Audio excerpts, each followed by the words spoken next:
Al-Fatihah.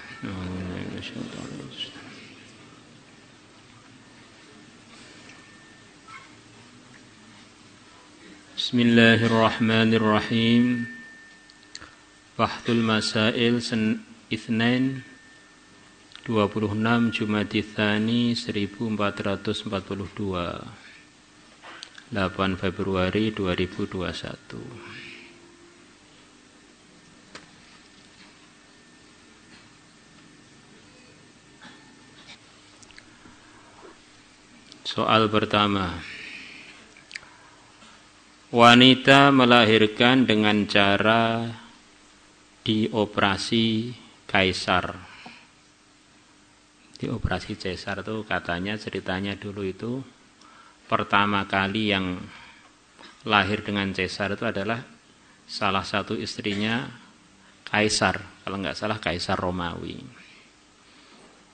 Maka berhasil diselamatkan, ibunya sudah nggak bisa melahirkan dia, dicesar, selamat bayinya. Akhirnya lepas itu semua yang dioperasi untuk mengeluarkan bayi akhirnya dinamakan operasi kaisar.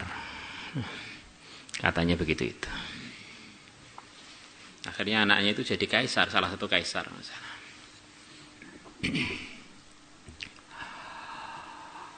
Wanita melahirkan dengan cara operasi kaisar, apakah wajib mandi?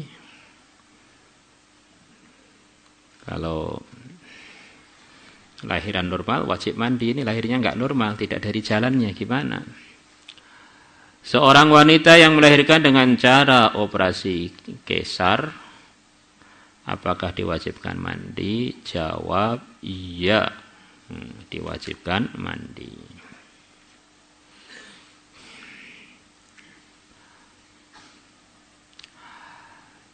Dua, jari telunjuk kanan terpotong. Jari telunjuk terpotong. Apakah masih disunahkan mengangkat jari telunjuk kiri jika jari telunjuk kanan terpotong ketika tasyahud, ketika tahiyat waktu sholat? Asyhadu an la ilaha illallah. Tapi yang kanan itu sudah nggak punya. Untuk diangkat tuh nggak punya. Digantikan dengan yang kiri umpamanya. Nah.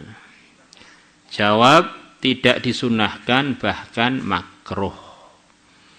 Tidak disunahkan bahkan makruh.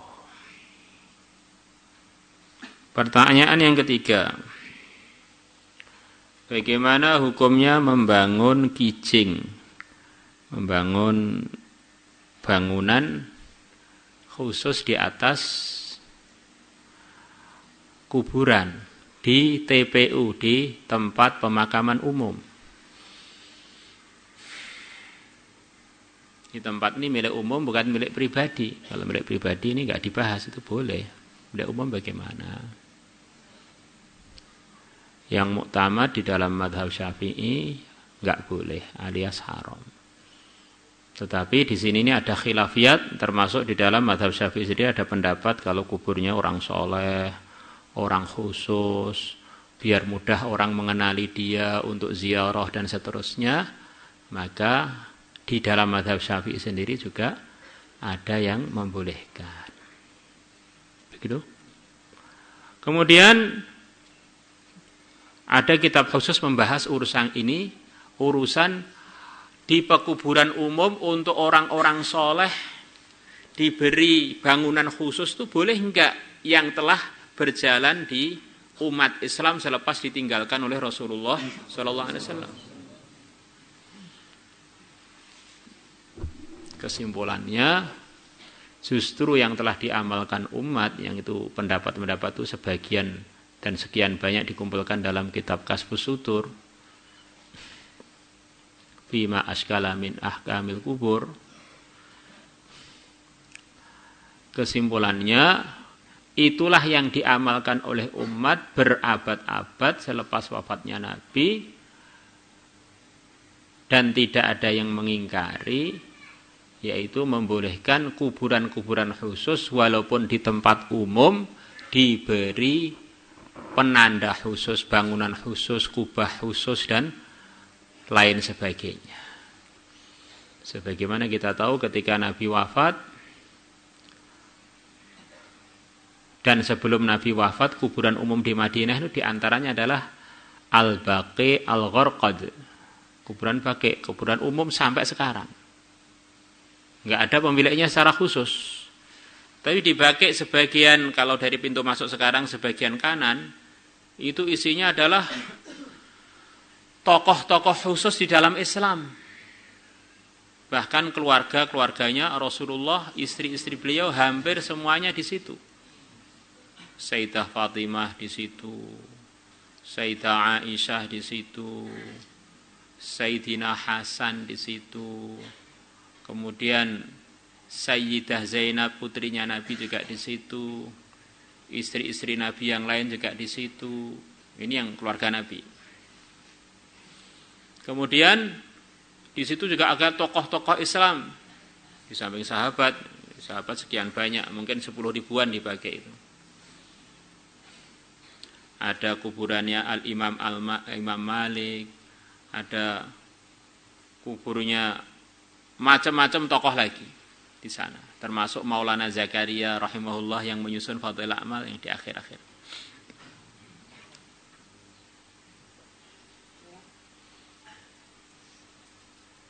Maka yang telah berjalan berabad-abad di kubur-kubur khusus itu sebelum pemerintah sekarang datang 1926-an kurang lebih mulai berkuasa, itu dipenuhi dengan kubah-kubah, dipenuhi dengan ruangan-ruangan khusus untuk orang-orang khusus tadi. Kamu bisa melihat foto-foto kuburan Madinah zaman kuno. Begitu juga mulai zaman Nabi di Mekah sana ada kuburan umum namanya Ma'la. Di sana ada beberapa ruangan khusus untuk orang-orang khusus. Di antaranya yang paling masyhur adalah untuk Sayyidah Khadijah. Sudah sekian abad berjalan kuburnya Sayyidah Khadijah diberi ruangan khusus. Itu diambrukkan selepas pemerintahan yang sekarang ini aja, King Saud ini. Jadi maksudnya urusan ini memang yang makmul inda umat itu malah justru untuk tokoh-tokohnya walaupun di kubur-kubur musabbal, kubur-kubur umum adalah menggunakan pendapat yang membolehkan bahkan menyarankan. Di antara pertimbangannya, ini orang-orang khusus itu ketika mereka hidup di masyarakat umum itu oleh orang umum juga dikhususkan, orang umum ridho semua. Itu begitu juga selepas wafatnya dikhususkan juga pantas saja. Bahkan seharusnya begitu itu. Karena kalau nggak diterangkan panjang begini, ini kamu lepas ngaji ngasar pulang ada kuburnya Syekh di tempat kamu bongkar nanti tempat umum ya, repot nih. Dari mana rujukannya? Ngaji ngasar Pak. Pokoknya haram kok tok pendapatnya Pak. Haram ya. Ngeri ya.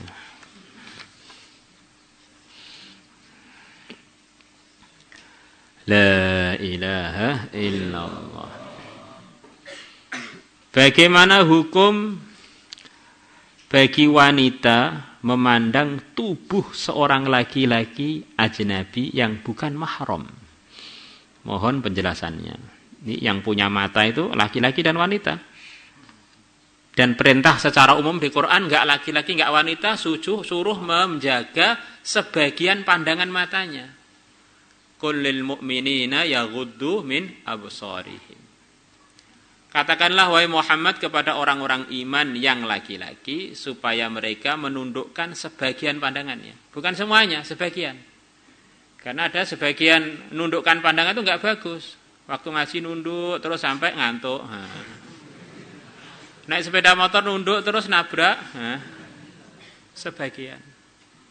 Mandang istri pahala, mutolaah istri pahala. Mutolaah suami juga pahala. Kalau santri jangan mikir itu. Mikirnya ghaddul basar. Menundukkan sebagian pandangan. Jadi kalau orang ngartikan menundukkan pandangan, itu keliru. Menundukkan sebagian pandangan. Begitu juga wanita diperintahkan juga oleh Allah untuk menundukkan sebagian pandangan mereka. Wa kullil mu'minati yaghdudna min absarihin. Dan katakanlah wahai Muhammad kepada para wanita-wanita yang beriman supaya mereka menundukkan sebagian pandangan mereka. Lepas itu wa yahfadna furujahum. Lepas itu wa yahfadu furujahum. Perintah menjaga kemaluan selepas menjaga pandangan. Ini ada rahasianya. Orang itu kalau matanya keranjang, kemaluannya juga jalang. Enggak bisa dikendalikan.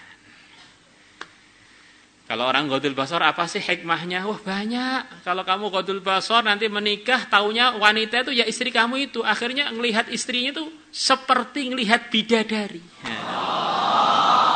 Bersyukur begitu itu. Begitu juga wanita.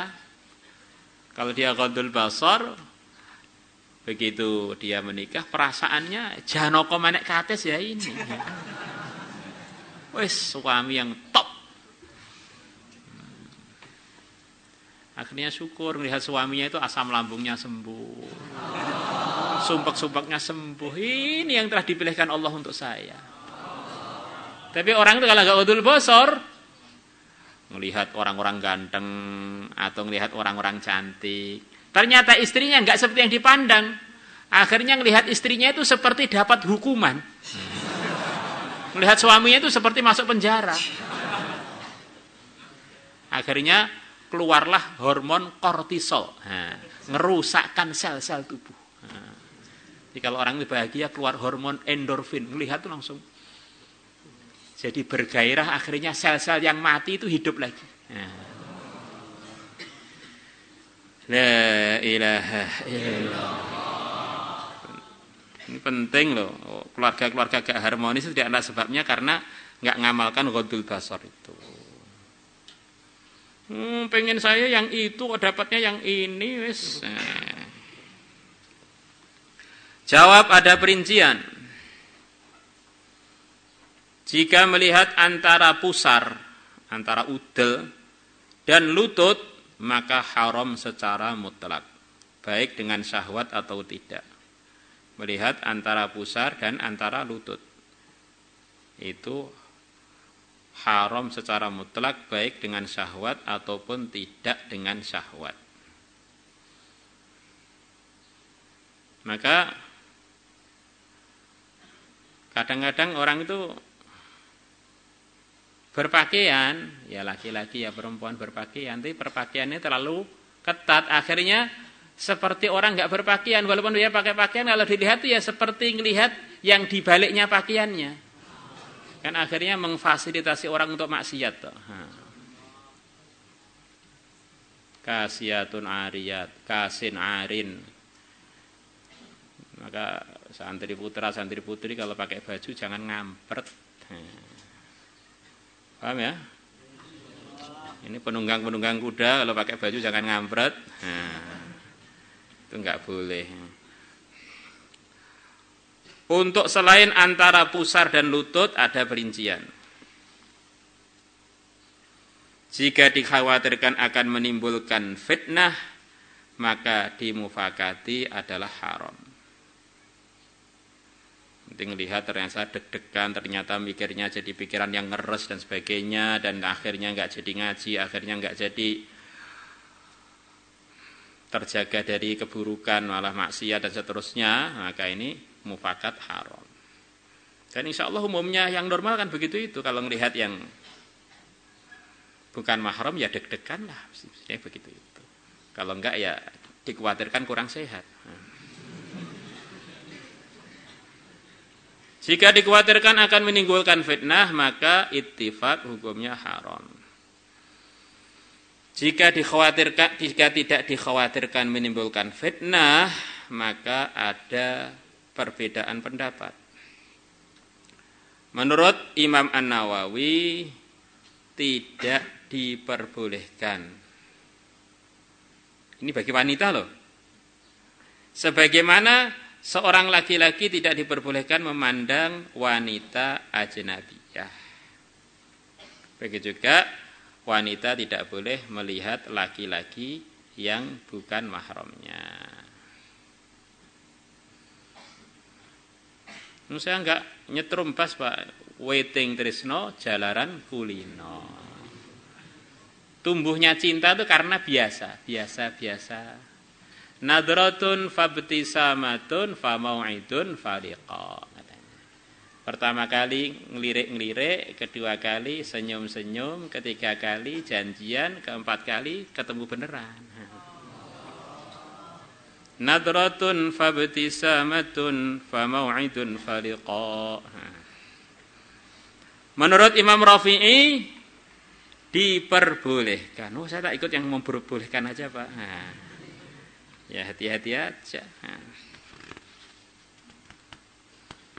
Maka kalau ada santri putri melihat kamu melotot aja, mungkin ini mengamalkan pendapatnya Imam Rafi'i.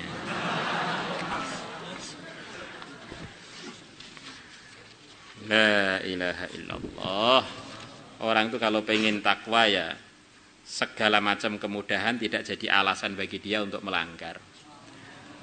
Tetapi kalau orang itu nggak pengen takwa, segala macam keketatan tuh tetap aja dia cari celah pelanggaran. Ada aja Pak izin khidmat ternyata ada maksud lain. Pak izin tugas ternyata ada maksud lain. Ini namanya bagus-bagus ternyata menyembunyikan pelanggarannya dalam untayan-untayan mutiara bagusnya itu.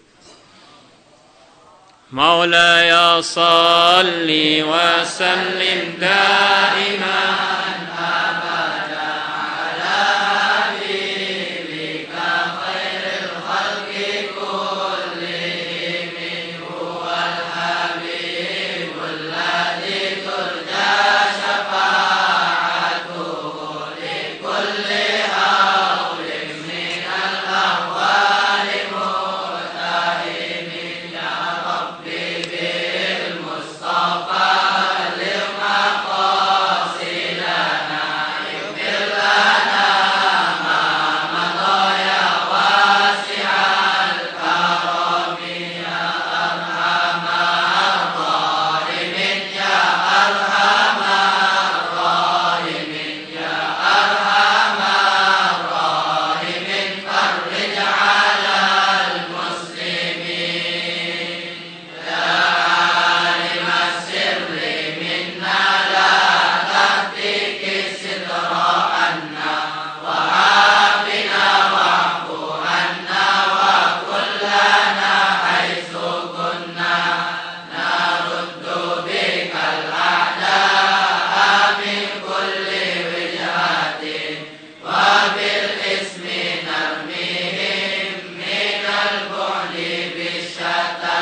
Salatullah